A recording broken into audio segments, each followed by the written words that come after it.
Hello दोस्तों, welcome to beat government job. दोस्तों आज हम करेंगे हरियाणा के PYQ मैथ क्वेश्चन। जो ग्रुप 56 में हरियाणा सिटी के बाद जो सेकंड एग्ज़ाम होता है ग्रुप 56 जो कलर के लिए होता है, उस एग्ज़ाम में जो क्वेश्चन आए हुए हैं दोस्तों, वो हम मैथ के PYQ क्वेश्चन करेंगे। और दोस्तों हमारी वीडियो कैसी लगती है तो कमेंट में ज़रूर बताएं। चलिए दोस्तों आज हम करते हैं हरियाणा के PYQ मैथ के क्वेश्चन।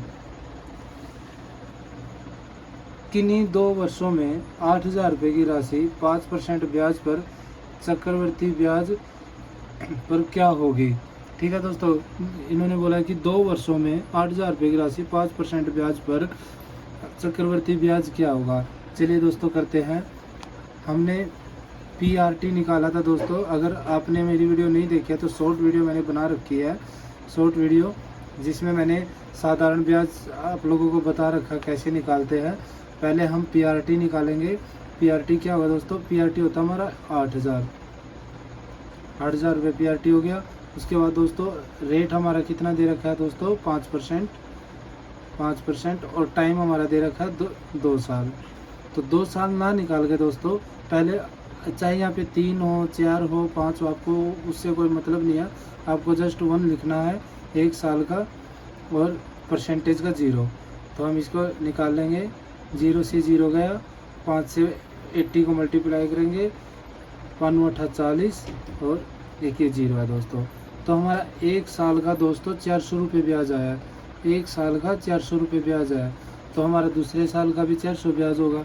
लेकिन दोस्तों चक्रवर्ती ब्याज क्या होता है, ये तो हमारा साधारण ब्याज हुआ है। अगर हम बोलते कि ये साधारण ब्याज कितना 2 साल का, तो यहाँ पे चक्रवर्ती ब्याज ना बोल के साधारण ब्याज बोलते तो हमारा 800 रुपया साधारण ब्याज हो जाता।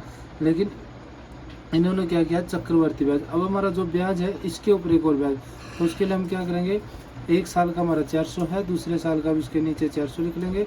और जो 5% की वैल्यू थी उसी को हम 400 का निकाल देंगे 5%। तो 0 से 0 गया, 5 चौका 20। तो दोस्तों हमारा 400 और 400 का 5% कितना होता है दोस्तों, 20। तो हम टोटल कर देंगे 400 और 400 800 और 20। तो हमारा दोस्तों ब्याज आया है 820 रुपये। 2 वर्षों में 8,000 रुपये की राशि 5% ब्याज पर चक्रवर्ती ब्याज 820 रुपये आया है। ठीक है दोस्तों, पहले हम साधारण ब्याज निकालेंगे। साधारण ब्याज चाहे ईयर कितने भी हो, पहले हम 1 साल, अगर मान लो दोस्तों ये बोलता कि 3 साल का कितना होगा, 3 साल का कितना होगा, हम क्या करते, 400 को 3 बार लिख लेते और फिर हम क्या करते, इसी का फिर से 5% निकाल देते, जो हमारा 20 आता। और 20 को हम डबल करके लिख देते, या तो आप मल्टीप्लाई 2 बोल सकते हो या डबल करके, यहाँ पे 40 आ गया। और फिर 2 का 20 का फिर 5%, 0 0 5 और 1 आ जाता। तो पहले हमने 400 का 5% निकाला 20, फिर 20 का 5% निकाला 1 और 20 का डबल करके यहाँ पे 40 लिख दिया। आप ऑप्शन में जब भी देखोगे तो 20%, ये 20 का 5% निकालने की ज़रूरत ही नहीं पड़ेगी, क्योंकि क्वेश्चन कहीं ना कहीं मैच हो रहा होगा दोस्तों। तो अगर 3 साल का बोलता तो हमारा आ जाता 400 400 800 400 1200 1200 और 20 1220 और 40 1260 और 1261 रुपये हमारा 3 ईयर का ब्याज आ जाता। लेकिन उन्होंने दोस्तों 2 साल का पूछा है तो हमारा 820 है। ठीक है दोस्तों, नेक्स्ट क्वेश्चन है, 320 मीटर लंबी एक रेलगाड़ी 72 किलोमीटर की गति से चल रही है। एक खंभे को पार करने में उसे कितना समय लगेगा। कोई रेलगाड़ी है दोस्तों जिसकी लंबाई 320 मीटर लंबी है और वो 72 किलोमीटर पर आवर की स्पीड से चल रही है। ठीक है दोस्तों, तो कितनी लंबी है वो, इसमें इसने पूछा है कि एक खंभे को पार करने में उसे कितना समय है। समय पूछा है दोस्तों, समय हमारा दूरी बटे चाल। ठीक है दोस्तों, समय हमारा दूरी बटे चाल। तो हमारी कितने 320 मीटर की दूरी और स्पीड चाल कितनी है 72 किलोमीटर। बट इसने तो दोस्तों समय को सेकंड में पूछा है, तो समय सेकंड में बताना है। यहाँ पे सॉरी सेकंड क्वेश्चन में लिखना भूल गया, समय सेकंड में बताए तो सेकंड में बताना है। सेकंड के निकालने के लिए दोस्तों क्या होता है, अगर हमें मीटर में निकालना है तो 5/18 करेंगे, अगर हमें किलोमीटर में निकालना होता है तो 18/5 करते। तो अभी हम 5/18 चौके 72, 4×5 20। ठीक है दोस्तों, तो हम इसके नीचे 20 लिख लेंगे, 0 0 और ये 16 पे गया, तो 16 सेकंड में एक खंभे को ये पार कर देगी। चलिए दोस्तों दोबारा समझते हैं। 320 मीटर लंबी एक रेलगाड़ी 72 किलोमीटर की गति से चल रही है। एक और दोस्तों छोटी ट्रिक बताऊंगा, यहाँ पे जो किलोमीटर होता है ना दोस्तों, जब हमें किलोमीटर को मीटर में बदलना होता है, यहाँ पे किलोमीटर लिखा होता है, अब हमें ये मीटर में बदलना है, और यहाँ पे मीटर होता है तो हमें किलोमीटर में बदलना होता है।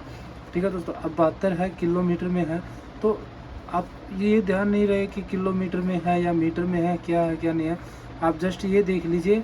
अगर हम मान लो 18/5 करते हैं इसको, क्या ये 5 से डिवाइड हो रहा है? बिल्कुल नहीं होता दोस्तों, क्योंकि इसके पीछे ना तो 5 है ना 0 है, तो ऐसा कुछ तो ये होता ही नहीं दोस्तों। तो इसके लिए हम क्या करेंगे, 18/5 5/18 लिख के देख लेंगे, तो 18 की टेबल में 4 पे जाता है, 4×5 20 और 320 से डिवाइड करेंगे, क्योंकि दूरी बटे चाल है, चाल हमारी 20 आई थी, तो 16 सेकंड में ये एक खंभे को पार कर लेती है। अगर दोस्तों कोई क्वेश्चन नहीं समझ में आए तो कमेंट करना, ताकि मैं आपको क्वेश्चन और अच्छे से समझा सकूँ। चलिए दोस्तों, नेक्स्ट क्वेश्चन है, थर्ड क्वेश्चन। एक शहर की जनसंख्या 25,000 से घटकर 24,500 हो गई है, प्रतिशत कमी। ये कहना क्या चाह रहा है दोस्तों, एक शहर की जनसंख्या 25,000 थी, अभी वो 500 आदमी कम हो गया, तो उसमें कितने प्रतिशत की कमी हुई है। ठीक है दोस्तों, मान लो दोस्तों हम प्रतिशत निकालना, हम एग्ज़ाम भी देते हैं, बोर्ड एग्ज़ाम दिए हैं 10th के 12th के, वो कैसे निकालते हैं।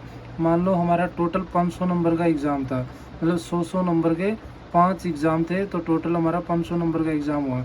हमारे नंबर आए 300, 500 में से 300 आए, तो इनका डिफरेंस हम निकाल लेते हैं दोस्तों। या हम ऐसे भी कर लेते हैं, 300/500 गुना 100 और ऐसे निकालना है, तो हमारे कितने परसेंट आए दोस्तों, 60% आए हैं। तो ऐसे हम इसको ऐसे भी निकाल सकते थे, 200 डिफरेंस 200/500 मल्टीप्लाई 2 0 से 0, 5 चौका 20, 40 आ गया। तो हम मतलब 40, 200 का 40 है, तो 300 का 100 में से 40 का 60% है, ऐसे भी निकालते। तो अब हम इसको करेंगे, एक शहर की जनसंख्या 25,000 है,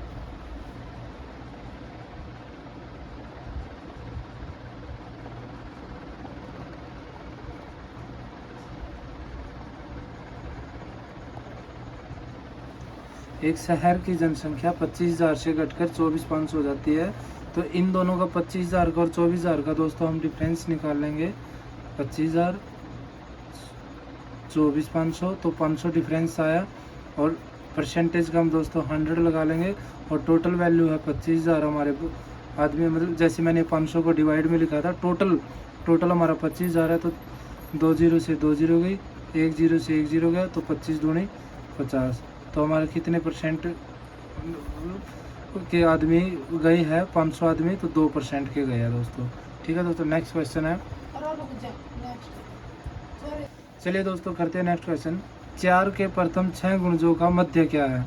मध्य क्या होता है दोस्तों, मान लो हमारे पास 5 संख्या है, 1 2 3 4 5, इनको हम जोड़ लेंगे, 2 और 1 3 और 3 6 और 4 10 और 5 15 आ गया। और कितनी संख्या है, 1 2 3 4 5, नहीं सॉरी, 2 से हम उसको डिवाइड कर देंगे, तो हमारा मध्य है 7 तो 5 संख्या है, तो हमारा मध्य 3 आया। तो जितनी संख्याएं हैं उनको हम डिवाइड में लिख लेंगे, और जो है वैल्यू है उसको हम टोटल करेंगे, तो 3 हमारा मध्य है।